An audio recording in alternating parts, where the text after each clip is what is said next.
Hello, my friends. My name is Dr. Robert Ellis. After more than 45 years in medicine, working everywhere from small-town clinics to the quiet corridors of nursing homes, I've come to understand something quite simple, yet deeply profound. Longevity isn't just about how much you do, but also about what you stop doing. As we move into our 60s, 70s, and beyond, the conversation around health begins to shift. It's no longer about chasing the next supplement or pushing ourselves to do more. Sometimes the real wisdom lies in letting go, doing less, lightening the load, and learning how to live more deeply, more gently. Today I'd like to sit with you, not just as a doctor, but as an old friend, and talk about 5 quiet habits that slowly wear away at our well-being.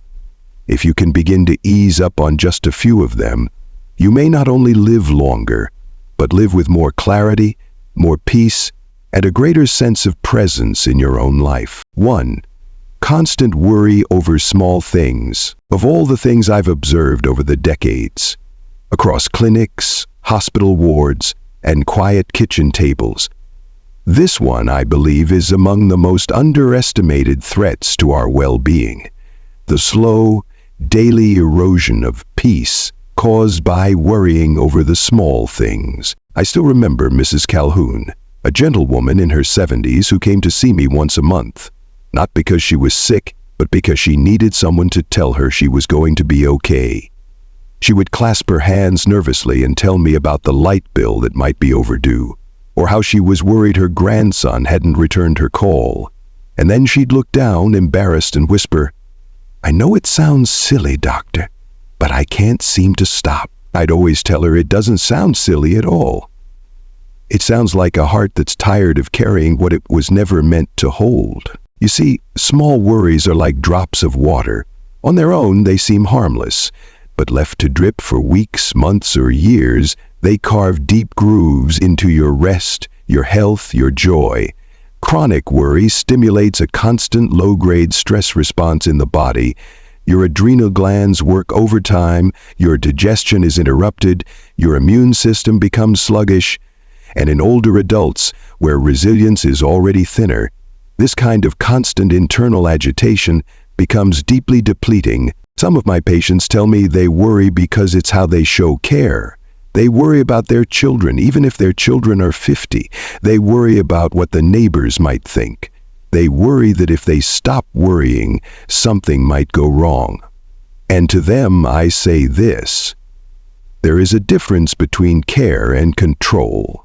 You can love deeply without carrying every outcome on your shoulder. I've seen firsthand how people begin to heal physically and emotionally once they give themselves permission to release the need to micromanage the future. One of my patients, Mr. Raymond, said something I'll never forget. I started asking myself, is this my storm to sail through, or just clouds passing by? That kind of discernment, learned only with age, is wisdom, and wisdom is far kinder to the body than anxiety. So, if you find yourself waking up at 3 a.m., your heart a little too fast and your thoughts chasing shadows, pause. Place a hand over your chest, breathe deep. Remind yourself, I don't need to hold it all. Not everything that knocks on your mind deserves a place at your table. The people I've known who lived well into their 80s and 90s with vitality, they all had this in common. They practiced emotional economy. They learned when to lean in and when to let go. And that, more than supplements or strict routines, is what preserved their energy and softened the lines on their faces. Let go, not because the world is gentle, but because you deserve to be. 2. Sitting for long hours without moving. There's something deceptively innocent about stillness, especially in our later years, after decades of hurrying, working, raising children, and chasing clocks. Retirement often feels like a well-earned permission to finally sit down. And you should. You've earned rest. But I've learned, both through my own body and those of my patients, that stillness without movement isn't always rest. Sometimes it's silent decline. I recall Mr. Jameson, a retired teacher with a sharp wit and an infectious laugh. He came to me after a few minor falls and said, "Doc, I think I'm just getting old." But when I asked him to describe a typical day, it became clear.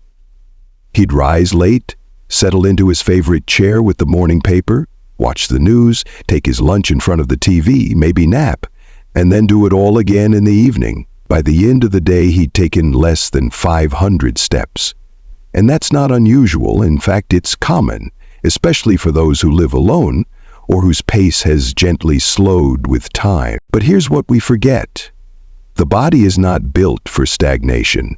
Muscles need signals, joints need lubrication, the heart needs movement to stay strong, and none of that requires a treadmill or a gym membership.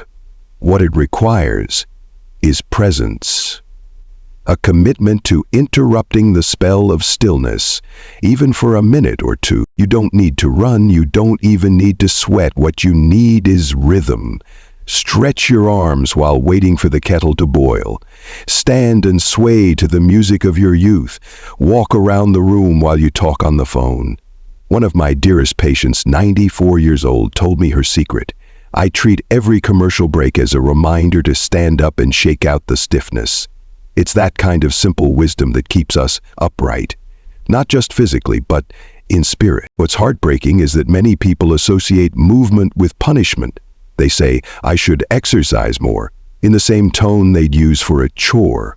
But I tell them, movement is not a punishment. It's a celebration that you're still here.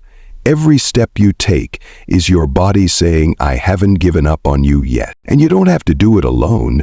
Invite a neighbor for a short walk. Dance with your grandchildren in the kitchen. Water the garden slowly, noticing the breeze.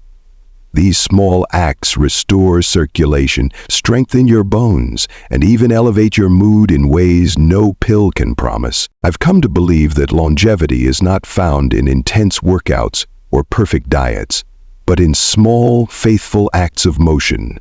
In choosing, again and again, to rise, to reach, and to gently remind your body, we're not done yet. 3.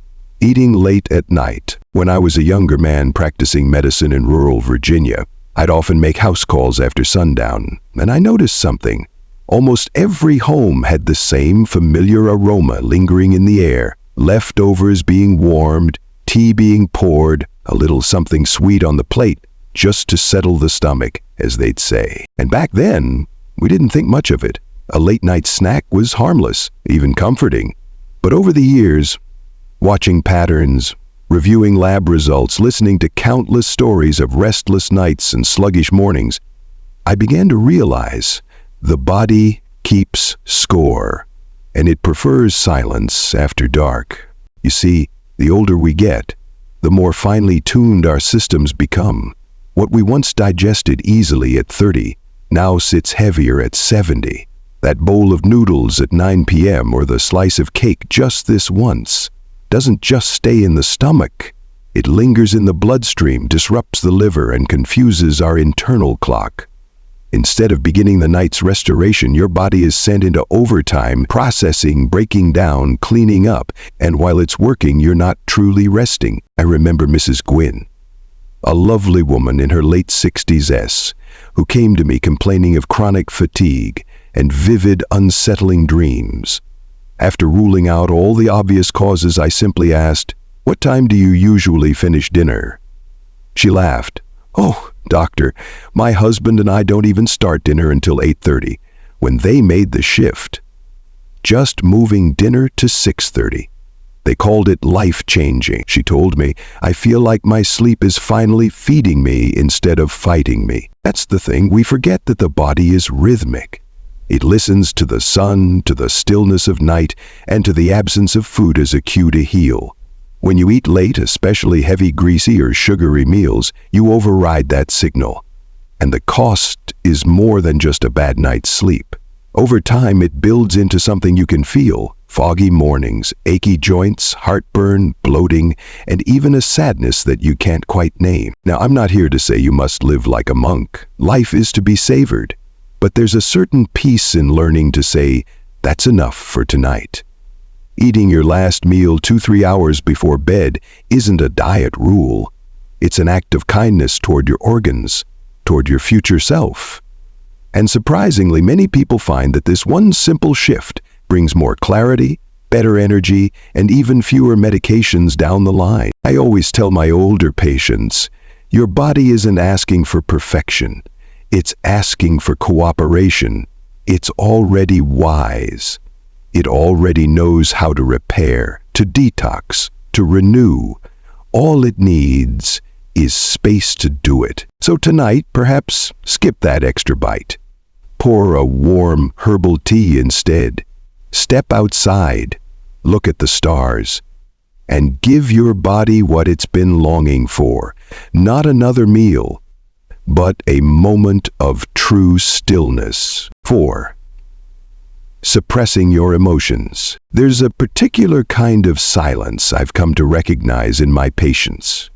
One that doesn't show up on a chart or in blood work, but lingers just beneath the surface. It's the quiet that comes from years, sometimes decades, of holding things in. And it's familiar to many of us, isn't it? We were raised to be strong, to hold our tongue, to keep the peace. Especially in my generation, vulnerability was often mistaken for weakness. I've had proud veterans, gentle grandmothers, even former pastors sit across from me and say, "I don't like to complain, doctor." But I've learned that what many call complaining is actually unspoken pain finding a voice. One man, George, a retired mechanic in his 80s, once told me he hadn't cried since his father's funeral at age 12. His hands shook as he said it, but his eyes were dry. He'd carried decades of grief, anger, and shame like tools in a rusted toolbox, always within reach, never truly emptied. And I'll tell you this, no supplement, no procedure, no prescription ever lightened his step the way a single, honest conversation did. You see, the body remembers what the mind tries to forget. When you swallow your anger, it settles in your chest. When you deny your sadness, it buries itself in your joints. The tension, the insomnia, the racing heart, the "I'm fine" said too quickly. These aren't random. They are symptoms of emotional weight that was never meant to be carried alone. And please understand, I'm not saying we need to be dramatic or dwell in sorrow. I'm saying we need to let it move through us. Speak your truth, even softly. Write what you can't say out loud. Cry in the car if you must. Let the feeling pass like a summer storm, not to destroy you, but to wash something clean. Some of the healthiest older adults I know are not the ones with perfect lab results. They are the ones who've learned to feel, to name what's true, to forgive themselves for not being stoic all the time. They talk to friends. They pray out loud. They journal at dawn. And in doing so, they stay emotionally agile. Resilient not because they are untouched by pain, but because they've stopped bottling it up inside. So if you've been carrying something unspoken, be it grief, regret, fear, or longing, consider this your permission to release it, not to anyone else necessarily, but to yourself. Whisper it, write it, sing it if you need to, because unspoken emotions don't disappear. But when you speak them with compassion, they lose their power to harm you. Remember, your feelings are not flaws. They are evidence that you are still here, still alive, still capable of connection and growth. And that, to me, is one of the most hopeful signs of all. 5. Over-consuming processed sugar. I've lost count of how many patients over the years have looked at me, half ashamed, and said, "It's just a little sugar, doc. I need something sweet after dinner." And I get it. I really do. There's comfort in sweetness. For many of us, sugar is wrapped in memory. The cinnamon rolls your mother used to bake, the candy jar at grandma's house, the dessert after Sunday service. Sweetness feels safe, familiar, but when it becomes a daily companion, especially as we age, it quietly begins to betray us.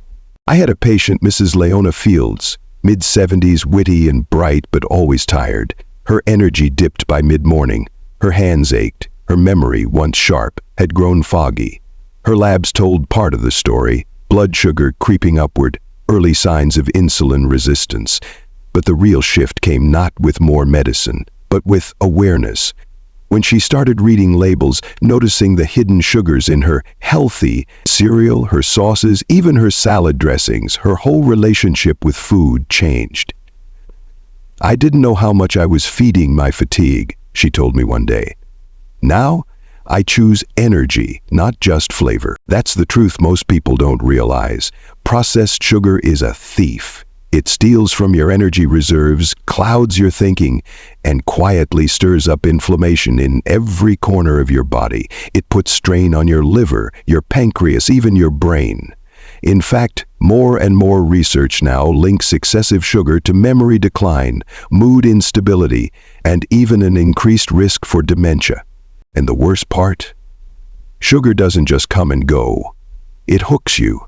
It speaks in cravings. It pretends to soothe but leaves you more depleted than before.